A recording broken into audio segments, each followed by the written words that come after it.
To the cloud.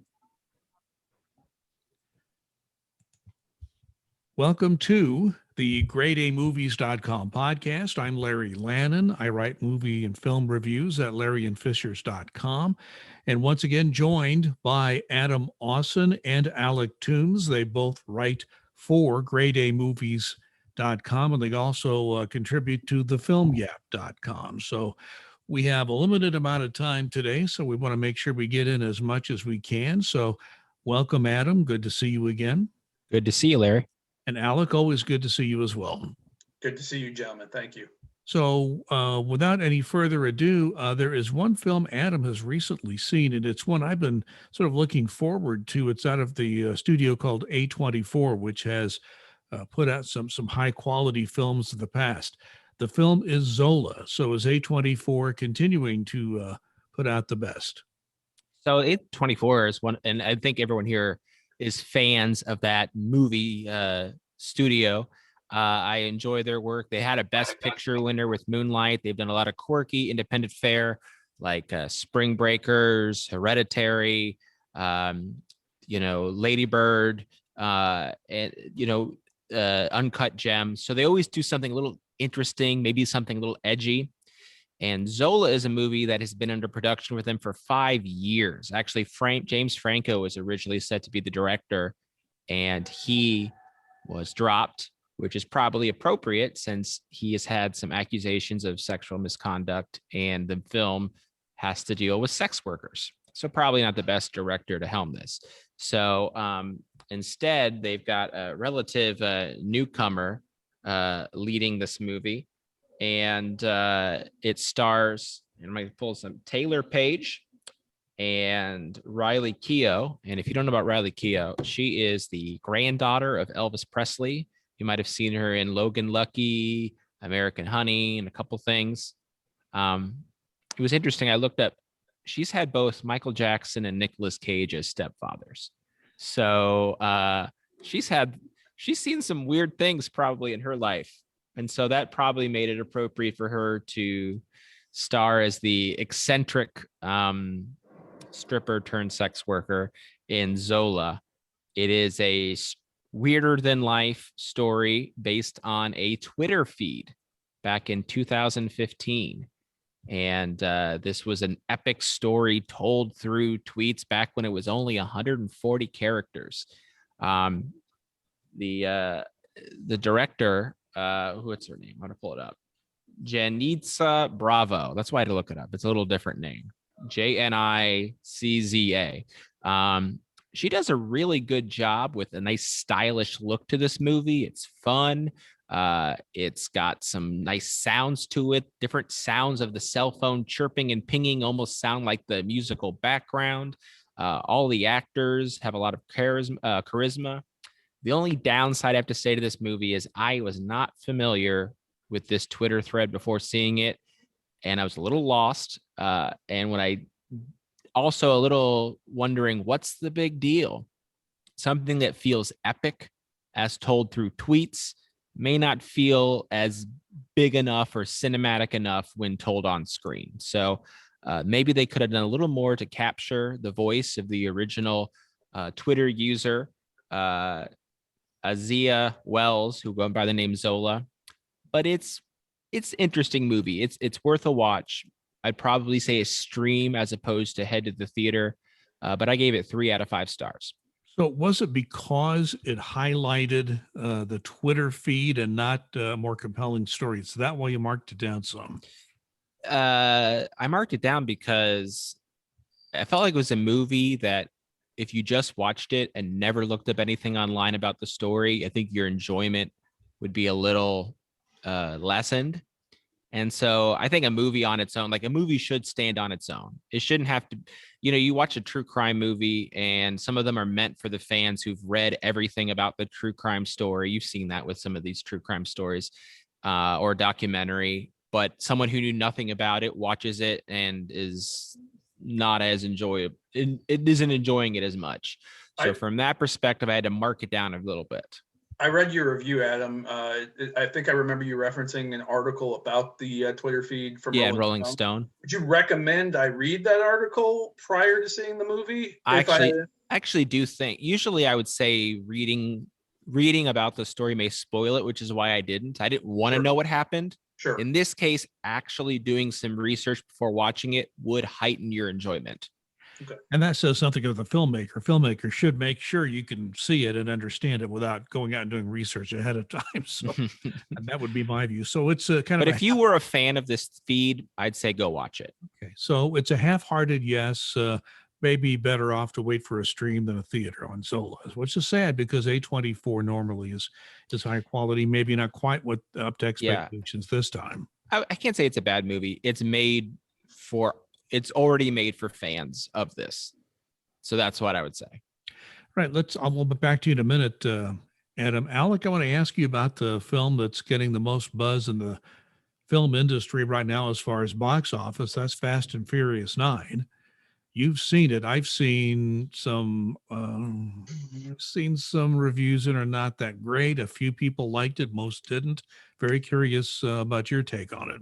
Yeah, I'm happy to touch on the movie with you briefly, but I'd like to go more in depth on another movie that I'm actually finishing the review of, Fear Street, Part 1, 1994. But I'll get back to that in a minute. The F9, went and saw it last night. Took my wife and my little brother Marshawn to the movie. We all enjoyed it. It is dumb as all get out, but it's fun and it's entertaining. You probably already know if you're in the audience for this movie or not. It's kind of more of the same, bigger, dumber, louder, longer. I mean, the movie's 2 hours, 25 minutes long. You're either down with it or you're not. I had Alec, fun. I heard with this movie in past entries, you were asked to suspend your disbelief. This time you're being asked to expel your disbelief and kick it out of the building and never let it back I'm in. sure all these filmmakers didn't do well in physics class in high school. It's Is it not. really? It's, I heard it's called the Moonraker of F9 movies because what do they strap a car to a rocket? yeah, they do. It's a Fiero. They strap a Fiero to a rocket and send it into space. The guys are like duct taping their suits. It's absurd. I have not heard the term Fiero for a very long time. I had a friend of mine that actually had one, but that was a long time ago, as you might imagine. I think the rocket's the only way that thing could move. So F9, I think what you're saying is if you like the first 8, 9 is fine.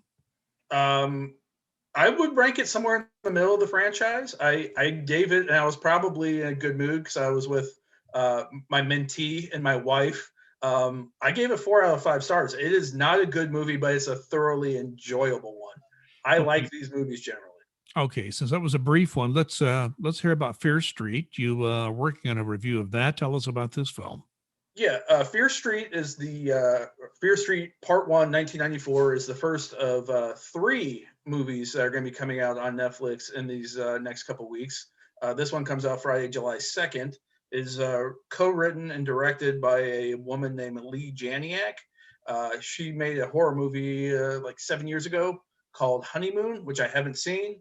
It stars Rose Leslie, who was a cast member of Game of Thrones. This is based off a series of books by R.L. Stine, which I read as a tween and teenager. So I was kind of pumped for these. Fear Street are kind of more adult skewing or slightly harder core horror stories than Stein's Goosebumps series of books. And the movie lives up to this. It's an R-rated movie. It is graphic. There is sex. It was a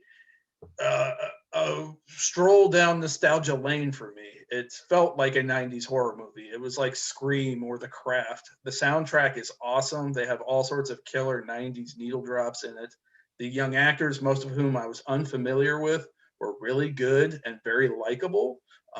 There are awesome kills in the movie. I am eagerly anticipating watching the second and third installments in the weeks to come.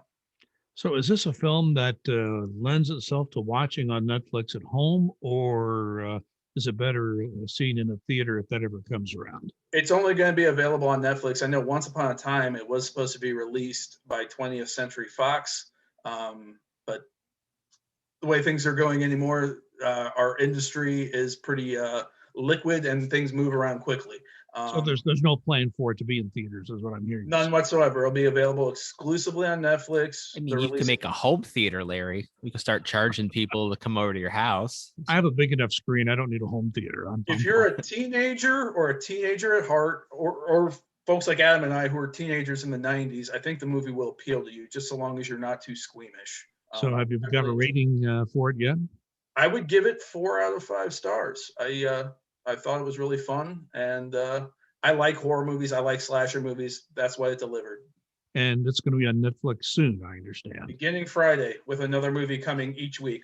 And we're recording this on Wednesday the 30th, so it'll be early July. Okay, Adam said I would get back to you. Another film that's getting a lot of attention, Black Widow. It's opening soon, so tell us how you feel about that one.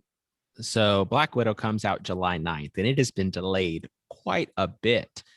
Over a year ago, May 2020 was the original, early May 2020 was the original release date. So this is 14 months after it was supposed to come out in theaters, and obviously delayed because of COVID-19.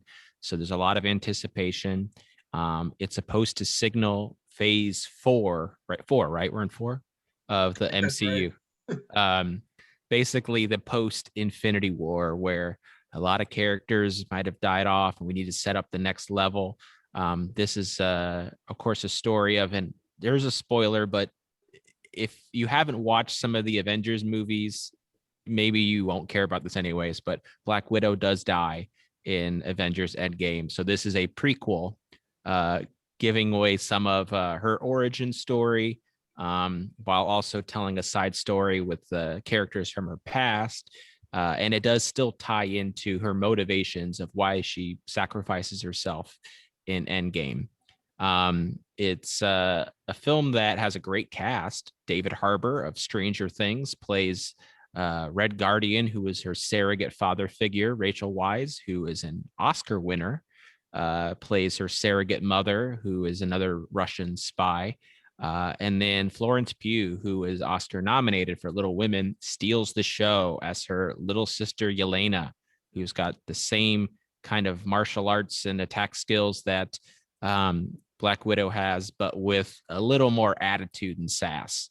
I really wanted to like this movie. It's got some really interesting themes about abandonment and survivor's guilt. It's got some good acting. It's a character I like, but I cannot give it a good review for a number of reasons. One, it feels very reminiscent and not in a homage kind of way, more of in a copying kind of way of better movies and TV shows. I felt like Manchurian Candidate was kind of ripped off. A lot of the Bond or Jason Bourne movies were kind of ripped off here. And then even the family dynamic really felt reminiscent of The Americans. But all of those were done better. Some of the acting and character scenes were, I thought, serviceable. I've heard others say they were embarrassing, but I thought they were serviceable. But here's the real thing that really let me down. The action scenes in Black Widow were not very good. The special effects I felt were noticeable in the CGI. Marvel movies have never had great hand-to-hand combat. They've always relied more on special effects. It's the hand-to-hand combat is never as well orchestrated as a John Wick or Mission Impossible movie.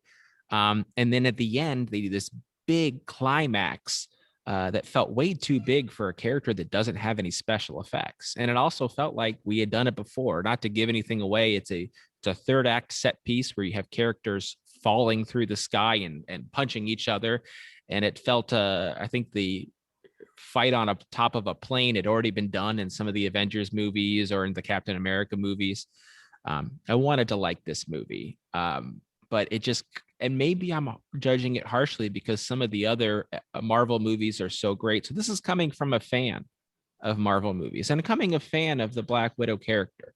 But you know what? I kind of shouted at the end, and I was being kind of a smart aleck. I said, that just should have been a TV show.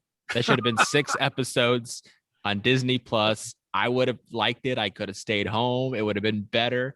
Just make them TV shows. Don't even make movies anymore, Larry. Just make Marvel TV shows nonstop. Hard to believe that a Marvel production would have special effects that did not live up. It's not like they didn't have time to polish them. Mhm. Do you I mean, think they had 14 ahead. months to make it better. Alec, you have something. do you think you might have had warmer feelings toward the movie had you not been waiting 14 months for it? Yes. I mean, am I unfairly judging it based on the weight and the quality of the other? Just take the weight out. I would have still judged it harshly based on it just came after Avengers Endgame, which was a huge spectacle. Right. This one needed to bring things back down to earth a little bit, which is understandable, but it didn't do it in the right way. If it was going to focus on character and a more realistic story, maybe it needed to dive into that a little bit more than it did. You're saying Marvel and realistic story in the same sentence? I mean, you could have done it. I mean, I don't know. What I would you think rate the movie? 2 out of 5. Ooh. Ooh. But you mentioned something else I want to ask you about, Adam, because you talked about the lack of originality. Don't you think that's true in a lot of films today, particularly in the superhero realm, where there just aren't that many original ideas left? This one could have been good though. I mean, look at this way. Even a film that it really reminded me of that was better. Remember Red Sparrow with Jennifer Lawrence? Like I was going to make a joke. I should do a double bill of the two of them. I mean, Red Sparrow was a better movie. I thought like Red that Sparrow was movie, a good actually. film. Yeah, yeah. Red But, Sparrow was a different kind of film, don't you think? yeah, but I mean, Black Widow, I was just not that impressed with. It could have been more like, I think that to me, the number one Marvel movie they've ever made is Captain America: Winter Soldier, where it felt like a spy thriller. You had Robert Redford. This could have had some of those same elements. You're getting into the Russians and the spies and brainwashing. It could have been. So I'm maybe judging it on they did that story well, and yes, Winter Soldier had some unbelievable special effects and stuff like this. So I expect some of that and still some of that in Black Widow. But Florence Pugh doesn't catapult it above 2 stars. I imagine she's probably really good in the movie. she's good. Someone said, well, you know, they got to make a sequel so Florence Pugh can have more airtime. And I said, don't make a sequel. Just put her in a TV show. I'm serious. Just make TV shows. I will watch the TV show. I will watch every TV show they make. I will watch She-Hulk. I will watch this Moon Knight thing with Oscar Isaac. I don't care. I will watch Spider Woman. I don't know if that's something. We'll make up shows and I will watch them. But I don't know. The way you sound, this should be on the CW network, not on a movie theater screen. So, well, maybe if they don't want me in charge of making these shows, Larry, but they should keep making like Marvel content. And here's the sad thing: Black Widow wasn't that good, but I don't know. I might still like watch it again. I may even pay that $30 to watch it on Disney Plus, even though I didn't say it was that good. Wait a minute. Well, no, Larry. You gave it 2 out of 5 stars, and you want to pay $30 to see it again? Well, I mean, look, I didn't really care for Captain Marvel, and I've seen it 4 times, probably. Marvel, they have our wallet, Larry. They've memorized our credit card numbers. They know his overlords at Disney have led him the right way. You're much more into Marvel than I am. And I was a DC fan growing up as a kid, and even those have kind of gone off the reservation for me. So anyway, I wanted to talk about a couple of things. I'll give you guys a chance to chime in again before we're done. Alec, you may remember we talked about In Treatment last time, and Yes, it is finally done. 2 things. Number one, Gabriel Byrne did not make a cameo. They kind of teased it. It did not happen. I'll say that much. But what happens in this is that you have like 6 weeks, and you have 4 episodes a week, each episode about a different patient. And then, of course, the therapist herself, the fourth. And so what you have of these continuing stories, now they've all 3 of those patients that Dr. Taylor had in this case, have all had their stories wrapped up, except Dr. Taylor. They clearly have an idea they want another season of In Treatment because they have not wrapped up her idea. So what they'll do with the new In Treatment series, if they decide to do that, is to bring in 3 new patients, and the Dr. Taylor saga continues because she had a child at age 15. It was a son. She's debated trying to get a hold of this son. Her father has just died recently. She was an alcoholic, hadn't had drink in 9 years. When her father died, she started thinking about the son she never knew. She starts drinking again. So there are all these plot lines, and none of them really get tightened up at the end of that series. So In Treatment on HBO is still a very good series. If you haven't seen it, I'd recommend it. It's always on HBO Max. You can find it easily there, all the way back to the first three seasons with Gabriel Byrne in the lead role. But it's a good film, a good series on HBO, series of stories. And just wanted to let Alec know. Now, Gabriel Byrne decided to pass on this one. I do want to talk about one classic film that I had a chance to see, and I'm really glad I did. I hadn't seen it for a very long time. It's a film that John Ford, the legendary director, produced and directed. The film is called The Last Hurrah, and it's with Spencer Tracy. He's the lead character. It's about a mayor of a city that has decided that he's going to make one last campaign for mayor before he retires. And it's all about that campaign. It's all about his nephew. He's invited to kind of come in and watch the campaign. And it's all about the old style politics. And even in 1958, when this film was shown and the book that it was based on was written in the 1950s, there was sort of a tip of the hat to the fact that politics was changing, that the retail politics of yesteryear was going by the wayside, and people had to get on radio and they had to get on television. But just the way this fellow had come out of an ethnic neighborhood, very poor, ended up getting involved in politics and becoming the mayor of that city, and how he was able to work the various parts of being a mayor and city politics, something that Adam would know a little something about. So enjoyed seeing this film again after many years of not seeing it. Then if you have a chance to see it, it's called The Last Hurrah, starring Spencer Tracy, produced by John Ford. One of those classic films because I like politics and I love good storytelling. And the story here was great. All right, Alec, I know you've got one or two more films you want to talk about. We have a few minutes here. Why don't you get into that? I'm not necessarily wanting to talk about anything in depth right now. I will plug a few reviews I have coming out. Fear Street, Part 1, 1994, will be up this afternoon, June 30th. I have two reviews coming out tomorrow. One for a Chris Pratt sci-fi action vehicle that's debuting on Amazon Prime on Friday called The Tomorrow War. I'm embargoed on the movie right now, so I can't discuss it, but I will have a review up tomorrow. I'm also going to be reviewing the new Steven Soderbergh direct to HBO Max movie, No Sudden Move, which has a fantastic cast. I haven't watched the movie yet, but Don Cheadle, Benicio del Toro, John Hamm, Brendan Fraser, Julia Fox from Uncut Gems, Amy Seimetz, Noah Jupe from the Quiet Place movies, and Kieran Culkin from Succession are all in it. I'm very much looking forward to watching the movie. Very good. Now, Adam, I was looking for, The Purge is coming out this weekend, but we're recording this on June 30th, Wednesday. And I noticed I was searching online, and what I have found is that apparently nobody got a screener of The Purge. Does that tell you anything?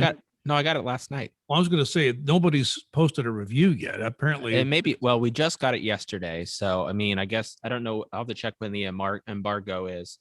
I hadn't a chance to watch it when I got home from last night. I had some things to do, and I can't stay up till 2 a.m. anymore. You Larry. didn't want to watch it with Madeline?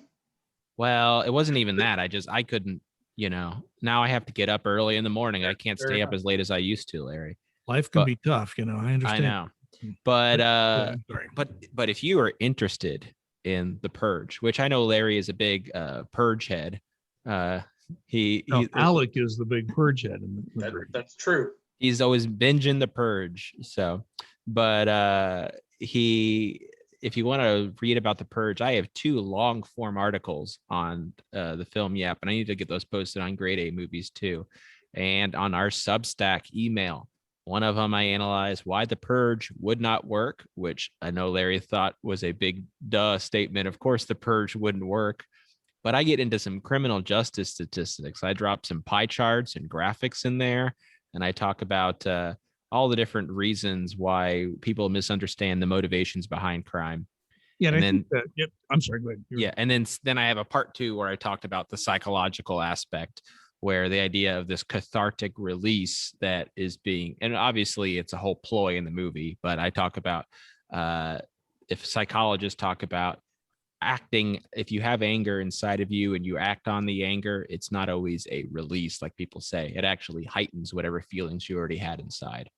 I read your first one. I haven't had a chance to read the second one on your crime Yeah. and the purge and all that. But I'll just give you to wrap this up, just a Yeah. really quick personal observation, because I covered Indianapolis crime in the early 1980s, working for Network Indiana and the old wire radio when it existed. And what I found in those days, most murders were like uh, acts of passion. Somebody got upset, they're having an argument. It could be an illegal gambling. We didn't have legal gambling in those days. It could be an illegal gambling game. It could be a bar fight. It could be a domestic dispute. Most of your murders came because somebody was in, just in a high emotional moment. Most of your property crimes were pre-planned. That has sort of changed in since then. And it was the beginning of the drug trade. When the drug trade became so just so all encompassing, sadly, I think you see more of these murders being planned out than you used to. So things have changed a lot since I was a crime reporter, which is a lot further back than you were. So I find a lot of your statistics fascinating, and it brings me back to how the nature of crime has changed since I 1983. mean, there's two reasons that murders occur. It's because of money and passion, and that passion is usually a connection between people, and that's because only 12% of homicides are the murderer and the victim strangers. So most people know each other, and so it's either because you have a conflict or a personal problem, your husband or wife cheated, or somebody owes you money, or so there's either that personal conflict, or it's pure money. Maybe you don't have an emotional thing, but you know someone, they have money.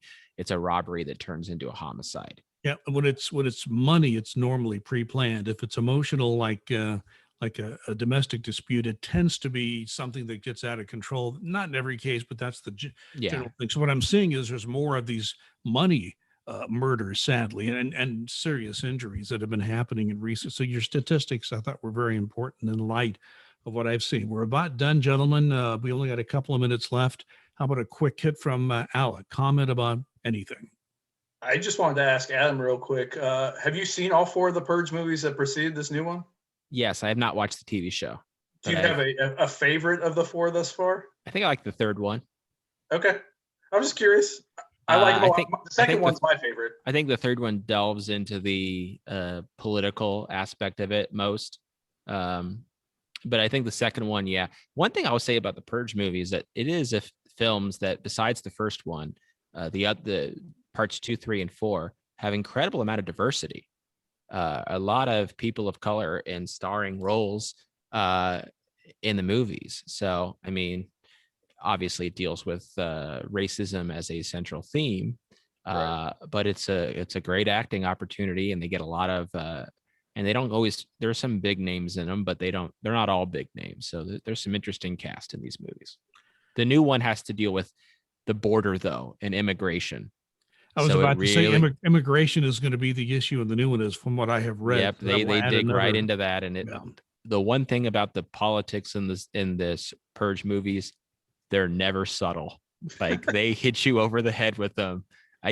So you'll get the message right away. Well, we'll be talking about the Purge in future podcasts. I want to thank our GrayDayMovies.com writers, Adam Austin and Alec Toombs.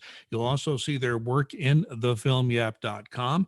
You can read reviews and, of course, the occasional commentary from each one, including Adam's commentary on the Purge and its meaning within the realm of criminal justice and psychology. So thank you very much for listening and watching to the GrayDayMovies.com podcast. So please be safe and be kind.